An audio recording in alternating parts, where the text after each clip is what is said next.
রাজায় রাজায় যুদ্ধ হয়, উলু খাকড়ার প্রাণ যায়। বঙ্গে ভোট মানেই তো বোমার রাজনীতি, তরতাজা প্রাণের বলি। শাসকের বিজয়োল্লাস শোক বার্তা বয়ে নিয়ে এলো কালীগঞ্জের নাবালিকার পরিবারের ওপর। ছিন্ন ভিন্ন মেয়ের দেহ, ভেসে যাচ্ছিল রক্ত, পাশে লুটিয়ে কাঁদছিল মা। এ ছবি চোখে দেখা যায় না। বাকি সবার মতো প্রাণ কেঁদেছে হাড়ুয়ার পৌলমীরও। বোমার ক্ষতের সেই জ্বলন জানে সে।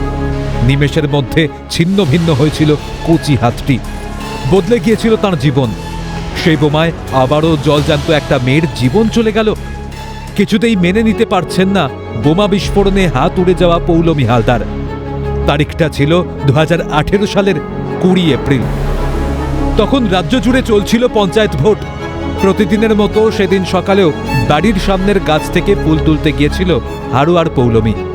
গাছের নিচেই পড়েছিল বোমা। বল ভেবে তুলেছিল সে। বোমা ফেলতেই ঘটে বিস্ফোরণ। বাহাদুরে যায় বছর 8 পৌলমীর। তারপর কেটে গিয়েছে 7 বছর। সেই ঘটনার পর বিভীষিকাময় স্মৃতি এখনো যেন চোখে মুখে লেগে রয়েছে তার। তামান্নার মৃত্যুর খবর কানে পৌঁছেছে পৌলমীরও। সে জানায়, ভোট এলেই ভয় লাগে। একটা জলজ্যান্ত মেয়ে চলে গেল, প্রশাসনের লক্ষ্য রাখা উচিত। ঘটনা হচ্ছে, এটা প্রশাসনের দেখা উচিত। কালকে একটা জলজ্যান্ত মেয়ের জীবন চলে গেল, এরকম ঘটনা যেন আর কারণ না ঘটে, এটা আমি চাই। এটা মানে দেখা উচিত প্রশাসন। আমার মতন যেন আর কারণ না হয়, সেটা আমি চাই। একটা মেয়ের 13 বছরের মেয়ের, ও মারা গেল একটুখানির জন্য, মানে মানে ভোটের জন্য তার জীবনটা চলে গেল। সে ভোটের মধ্যে ছিলই না, তাও তার জীবনটা চলে গেল। ঘটনা যখন ঘটেছিল, পৌলমী 3য় শ্রেণীর ছাত্রী ছিল। এখন সে 10ম শ্রেণীর ছাত্রী। সেই সময় তৃণমূল কংগ্রেসের স্থানীয় নেতৃত্বের সহযোগিতায় ও ফুটবলার দিব্যেন্দু বিশ্বাসের উদ্যোগে প্রায় 8 লক্ষ টাকা ব্যয়ে একটি কৃত্রিম হাতের ব্যবস্থা করা হয় পৌলমীর জন্য। কলকাতার এক বেসরকারি হাসপাতাল থেকে পাওয়া সেই কৃত্রিম হাত পরেই এত বছর কাটিয়েছে সে। কিন্তু যত দিন যাচ্ছে তার চেহারারও পরিবর্তন হচ্ছে, যার ফলে সেই কৃত্রিম হাত আর ঢোকে না। যার ফলে সেই হাত সে ব্যবহার করতে পারে না। মুরগি পালন করে সংসার চলে পরিবারের। পৌলমীর বাবা নার্ভের রোগে আক্রান্ত, ফলে তিনি কাজ করতে পারেন না। তার উপর ওষুধ, 2 মেয়ের পড়াশোনার খরচ। এদিকে নতুন বড় মাপের হাত তৈরিতে লাগবে প্রায় 16 লক্ষ টাকা। কিন্তু কোথা থেকে আসবে সেই টাকা? দিশেহারা অবস্থা পরিবারের।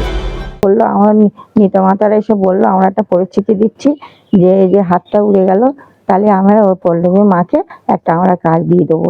এর কোনো করতে হবে না তোমাদের। কোনো ওরা কোনো কাজও আজও পর্যন্ত, শুধু পরিস্থিতি দিয়ে রেখেছিল। আজও পর্যন্ত ওর মা কাজ দিইনি। ওর মা এখন লোকের বাড়ি কাজ করতে চলে যায় সংসার চালানোর জন্য। কিভাবে চলছে? ওর মা এখন কাজ করছে বলে সংসারটা যা হোক করে চলছে। ওর বাবা কিছু করতে পারে না। ওর বাবার নার্ভের অসুখ। প্রতি বছর বছর কেন এরকম হয়? এটা তো হওয়া ভালো না। এটা কি হয়ে যে বাচ্চা মানুষ, সে কি ভোটের সম্বন্ধে কিছু বোঝে? কেন তার জীবনটা এরকম শেষ হয়ে গেল? এটা তো উচিত না। সেটা আর কি যেন এটা না হয়, আর এইগুলো করা উচিত না। ওরা রাজনীতি বোঝে না, ভোট কি জানে না, তবুও বারে বারে কেন বলি হতে হয় শিশুদেরই। কি দোষ ছিল পৌলমীর? কি দোষ ছিল তামান্নার? উত্তর কি আছে কারুর কাছে? উপনির্বাচনেও যদি এই ছবি দেখতে হয়, তবে সামনে বিধানসভা ভোট। তখন আর কি কি দেখতে হবে? সেই আশঙ্কাতেই বুক কাঁপছে রাজ্যবাসীরও। পঙ্কজ বিশ্বাসের রিপোর্ট, ক্যালকাটা নিউজ।